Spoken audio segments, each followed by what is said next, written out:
Okay, so welcome everybody. Good afternoon and welcome to the Zoom webinar for the 2021 to 2022 Notice of Funding Availability for the Homelessness and Homelessness Prevention Programs. This presentation will cover the program overview, eligible activities, and contain a quick review of the application process, which was discussed in greater detail in the overall NOFA webinar, which we held on Wednesday.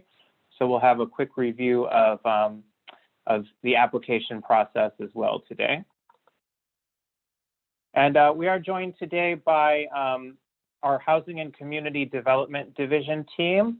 We have Manager Thomas Morgan on the line, Administrative Manager Karen Jenks, Senior Management Analyst for Homeless and Homelessness Prevention, Erica Lopez, and I'm Edward Chinevere, and I am the Senior Management Analyst for Planning Activities with the division.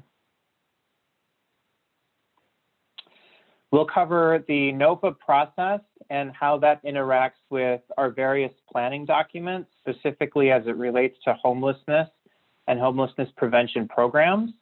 And then we'll have Senior Management Analyst Erica Lopez discuss the program overview, talk about eligible activities and eligible costs, and some of the documentation and monitoring requirements. And then we'll finish up with a quick review of the application process and leave some time for questions and answers. So first we'll get started with a quick overview of the NOFA process itself and how that relates to our planning activities. As we discussed on Wednesday in the overall presentation, Program year 2021 to 2022 is the second year of the 5-year consolidated plan for our U.S. Department of Housing and Urban Development, Community Planning and Development programs, which the city administers. And that means that activities are happening in a slightly different order than they did last year, mainly that the NOFA is being issued about 3 months earlier than it was in the prior year.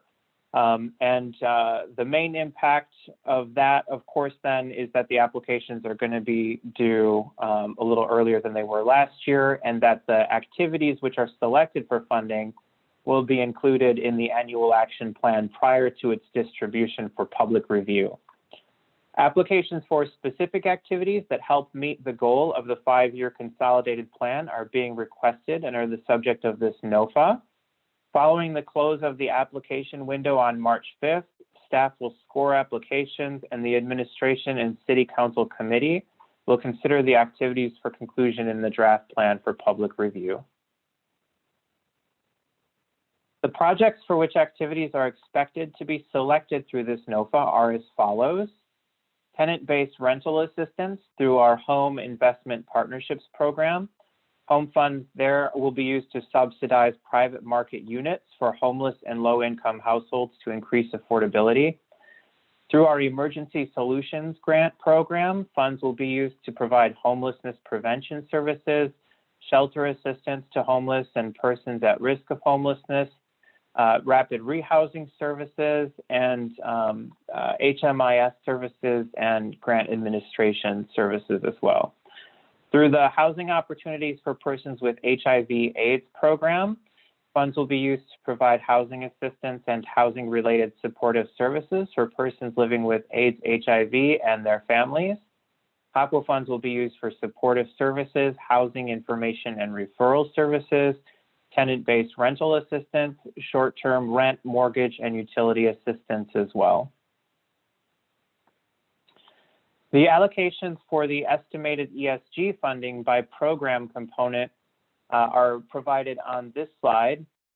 This is an estimation that shows $198,300 for street outreach and emergency shelter, $27,500 for homelessness prevention, $317,200 for rapid rehousing, and $21,300 for HMIS. We'll note here that the final activity selection and program allocation amounts are still subject to change. And in particular, HUD has not issued its allocations to the cities that participate in its program as of today's date. So these are all estimations based on our anticipated award, which may be different from what we've projected here. The 2020 to 2024 consolidated plan, which was adopted last year, included a new set of strategic priorities, and the following activities were prioritized as they relate to the subject of today's NOFA: homelessness and homelessness prevention, rapid rehousing services, and homeless diversion services for potentially homeless individuals and families, the provision of homelessness and homelessness prevention services for residents with HIV/AIDS, the provision of emergency shelter, homelessness prevention, and diversion services for youth 18 to 24 years of age, and tenant-based rental assistance, security deposit, and utility payments to shelter very low and low-income residents. And with that, jumping ahead of myself here. So in order to receive funding, a proposed activity must consist of eligible activities, provide benefit to eligible persons, include only eligible costs according to federal regulations, and address a priority area in the 5-year consolidated plan. Please refer to the NOFA handbook for additional information on eligibility, such as eligible organizations, etc. And the handbook can be found at www.fresno.gov/housing.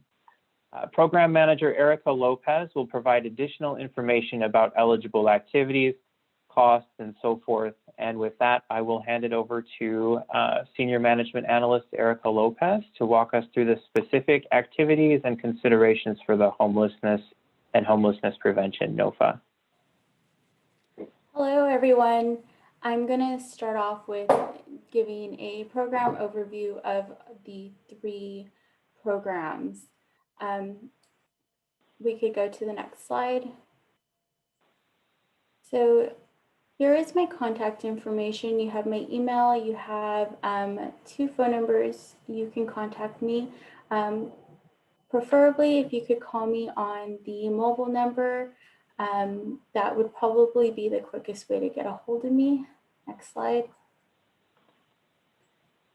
So let's go ahead and go over Emergency Grant Solutions, otherwise referred to as ESG. The ESG program provides funding to engage homeless individuals and families, improve the number and quality of emergency shelters for homeless individuals and families, help operate homeless emergency shelters, provide essential services to shelter residents, rapidly rehouse homeless individuals and families, prevent families and individuals from becoming homeless. ESG activity components consist of street outreach, emergency shelter, homeless prevention, rapid rehousing, and the Homeless Management Information System, otherwise known as HMIS. Next slide. So, a program overview of the housing opportunities for persons with AIDS, otherwise known as HOPWA. The HOPWA program was established to provide assistance and related supported services for low-income persons with HIV/AIDS and their families. The HOPWA activity components consist of tenant-based rental assistance, short-term rental, mortgage and utility assistance, supportive services, housing information services, and emergency shelter operations. Next slide. So, and the final program is the Home Tenant-Based Rental Assistance, otherwise known as Home TBRA. Home TBRA funds can be used to provide direct assistance to low-income households who need help paying for their rent. Home TBRA is a rental subsidy that helps make up the difference between what a renter can afford to pay and the actual rent for the home. Households who receive Home TBRA assistance must have a gross annual income of 60% or less of the median income for their area. Households who received Home TBRA pick the housing of their choice. The units may be publicly or privately owned and must meet the housing quality standards. Units must have reasonable rent. and that is based on the rents that are charged for comparable unassisted units in their jurisdiction.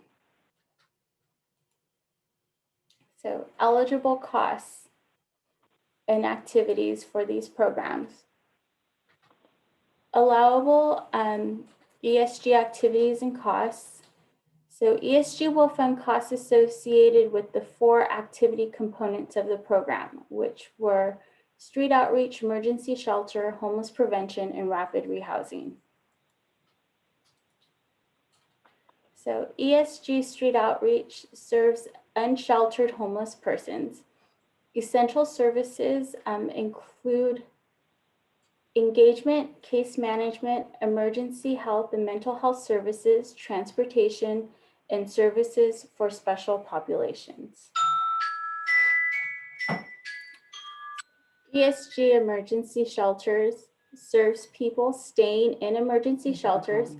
Essential services include case management, childcare, education, employment, and life skills services, legal services, health, mental health, and substance abuse, transportation, services for special populations, and shelter operations.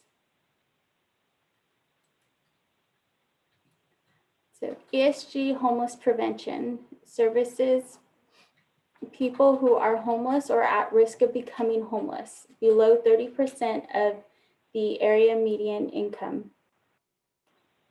Homeless prevention can be used to prevent an individual or family from becoming homeless, to help an individual or family regain stability in current housing or other permanent housing. Eligible activities include housing, relocation, and stability services, which include, which include things such as rental application fees, security deposits, utility deposits, moving costs, case management, legal services, services or activities necessary to assist program participants in locating, obtaining, and retaining suitable permanent housing, and credit repair, just to mention some of what that consists of. And homeless prevention also, eligible activity of homeless prevention is also the short-term and medium-term rental assistance. So, rapid rehousing serves those who are literally homeless. It can be used to help a homeless individual or family move into permanent housing and achieve housing stability. Eligible activities like the prior activity includes housing, relocation, and stabilization services, short-term and medium-term rental assistance, and coordinated entry system coordinator. So allowable HOPWA activities and costs. HOPWA will fund the costs associated with the activity components of the program. Those activity components are tenant-based rental assistance, short-term rental, mortgage, and utility assistance, supportive services, housing information services, and emergency shelter operations. HOPWA TBRA. TBRA eligible households may receive financial assistance in the form of rental assistance and utility assistance. STRMU eligible households may receive financial assistance in the form of rental assistance, mortgage assistance, and utility assistance. So, supportive services include, but are not limited to, health and mental health assessment, permanent housing placement, drug and alcohol abuse treatment and counseling, daycare, personal assistance, nutritional services, intensive care when required, assistance gaining access to local, state, and federal government benefits and services, and health services. Housing information services include, but are not limited to, housing counseling, and information and referral services to assist an eligible person to locate, acquire, finance, and maintain housing. HOPWA emergency shelter operations funds may be used to assist all forms of housing designed to prevent homelessness, including emergency housing, shared housing arrangements, apartments, single-room occupancy dwellings, and community residences.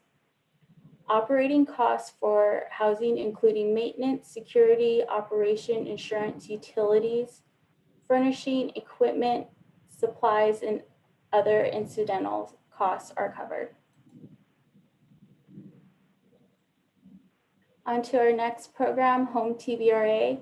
Home TVRA can provide security deposit assistance, monthly rental assistance payments for up to 24 months, and utility deposit assistance.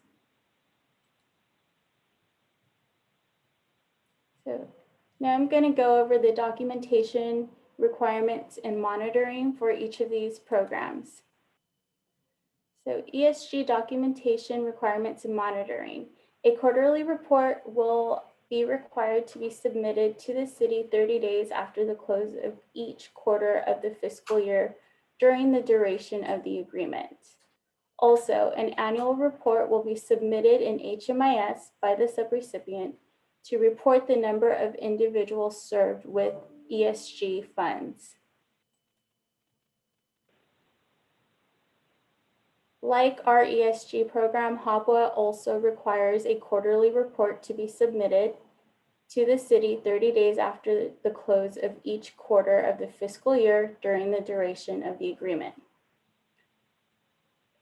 Also, assistance is required in providing the data necessary for the City of Fresno to complete and submit the Consolidated Annual Performance and Evaluation Report. And Home TVRA will require a quarterly report to be submitted to the city 30 days after the close of each quarter of the fiscal year during the duration of the agreement. Also, project sponsors must monitor all subcontracted services on a regular basis to assure contract compliance and provide a written report supported with documentation of any necessary follow-up action as a result of non-compliance. Thank you.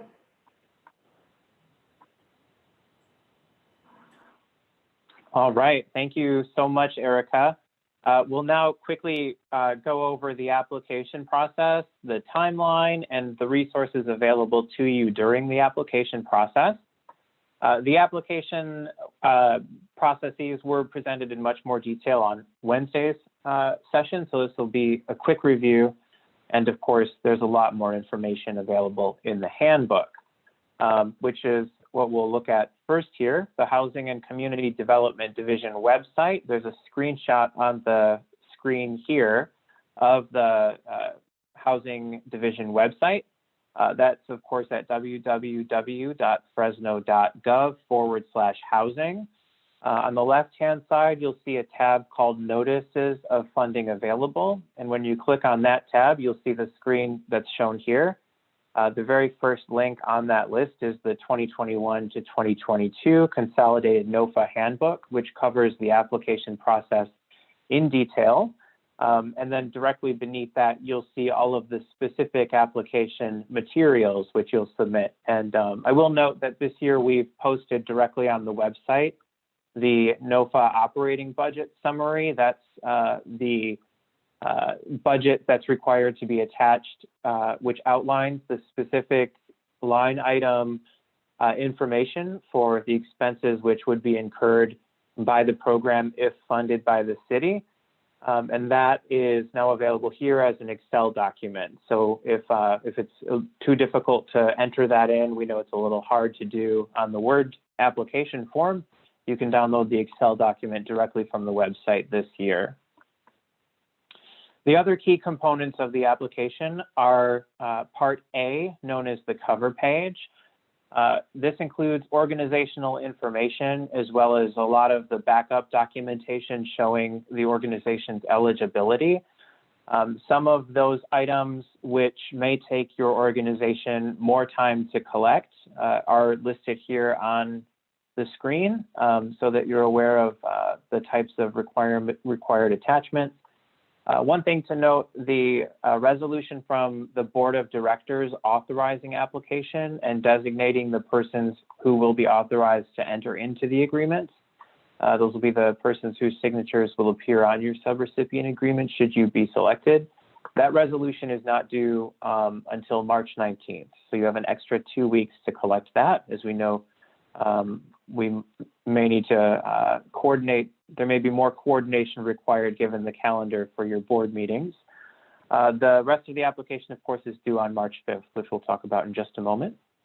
Another thing to note about the Part A cover page this year is that we've provided 2 different versions of it. So you, of course, only have to submit one, but you'll select the one that's specific to the type of organization you represent. There's a version for nonprofit organizations and a version for units of local government, which requires slightly different information. So select the one that's appropriate for your organization and select the one cover page, Part A. The second part of the application, Part B, contains all of your application's specific information. So this application, the Part B, will ask you questions that are specific to the program that you're proposing to implement. And each Part B will have a couple required attachments, which include that operating budget summary, as we showed in the previous one. And I apologize, I forgot to, I swapped the wrong slide in here. The other required piece of attachment that you'll provide with the Part B that's specific to the homelessness and homelessness prevention programs is actually the Emergency Solutions Grant Match questionnaire if you're applying for Emergency Solutions Grant. The Emergency Solutions Grant, of course, requires that the organization show how it will match funds provided by the city through the Emergency Solutions Grant program. And that questionnaire is another required piece of material for this as well. And organizations are also encouraged to provide at least up to two letters of support. The full tentative timeline is presented on this slide. So this is the timeline showing how the city will finalize its annual action plan and submit that to HUD so that we can get a funding agreement back, which we will then use to authorize the subrecipient agreements, which will be entered into as part of this notice of funding availability. So the timeline, the high-level timeline here, of course, February 5th, we released the notice of funding available. Applications are due on March 5th, 2021. The resolutions authorizing submission are not due until March 19th, 2021. At that time, after we've received your application, the city staff will score the applications based on the criteria which are included in the application. And that's in that Part B. You'll see at the beginning of those applications the specific scoring criteria for homelessness and homelessness prevention applications. We will then forward those scores for review by the city's administration and city council subcommittee. And the proposed activities for funding will be included in the draft annual action plan, which will be published for public review on March 19th. After a 30-day public review, the City Council will hold an additional public hearing on April 22nd, 2021, before considering the annual action plan for adoption. Once the City Council has adopted the plan, we'll then submit that to HUD, and our deadline to have our action plan into HUD is May 15th, 2021. After that, HUD will provide a funding agreement back to the city. The city's program lead, so Erica, will begin working with any subrecipients who were selected as part of this process to finalize the subrecipient agreements. And once we receive our funding agreement back from HUD, then we'll execute those subrecipient agreements so that subrecipients can begin program delivery. As in years past, applications are due by 4 p.m. on the submission deadline. Organizations are asked this year, however, to only submit a digital copy. So no physical copies are being requested or accepted in the current year. You have two options for submitting applications. You can email it directly to hcdd@fresno.gov. That's the recommended option. If your application is over 40 megabytes, there is also an FTP upload tool that you can use to upload larger applications. We don't think it's likely that you'll have an application over 40 megabytes, but if you do, there are instructions on how to use that tool in the NOFA handbook this year. And once you do submit your application, we strongly recommend that you reach out to Erica to confirm that you've submitted that application. And if you don't receive confirmation from us within 24 hours of your application submission, please contact us at hcdd@fresno.gov and give us a call at 559-621-8300. As Erica indicated earlier, she is available for additional support. We ask that you please contact her in advance to schedule any kinds of consultations with regard to technical assistance for your applications. And for general inquiries, you can reach out to us at hcdd@fresno.gov. And again, I apologize, I have the wrong slide in here. So I'm going to flip back to your information, Erica, so that folks know how to reach you. So if you would like to schedule one-on-one consultations, please reach out to Erica Lopez, Senior Management Analyst. Her contact information is here on the screen, erica.lopez@fresno.gov, or you can reach her at 559-621-8403, but recommended that you reach out by mobile at 559-396-5066. All right, and with that, we will go ahead and open it up for questions. Get to my right page here, there we go. So if you are joined by the Zoom application, you can add yourself to the queue to ask a question by selecting the icon labeled Participants at the bottom center of your screen. And in the window that opens, click the label Raise Hand. If you are joined by phone, select *9 to be added to the queue. We'll then call on you to unmute yourself so that you can ask your question. And with that, I will pause for a moment for any questions that anyone may have.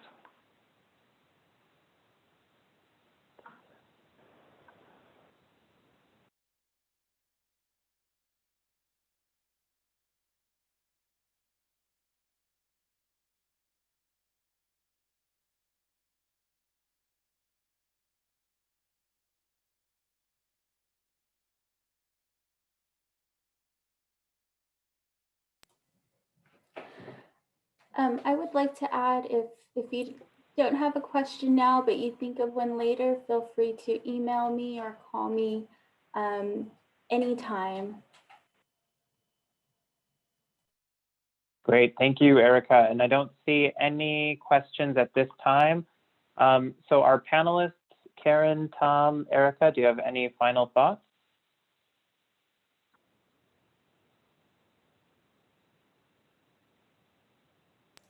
All right. Oh, Karen, I saw you came off mute there. Only to say that I do not. Thank you. Okay, great. So we are here to help. If you have any questions at all, of course, reach out to us. And thank you so much for joining us today, and we look forward to seeing your applications. Thank you.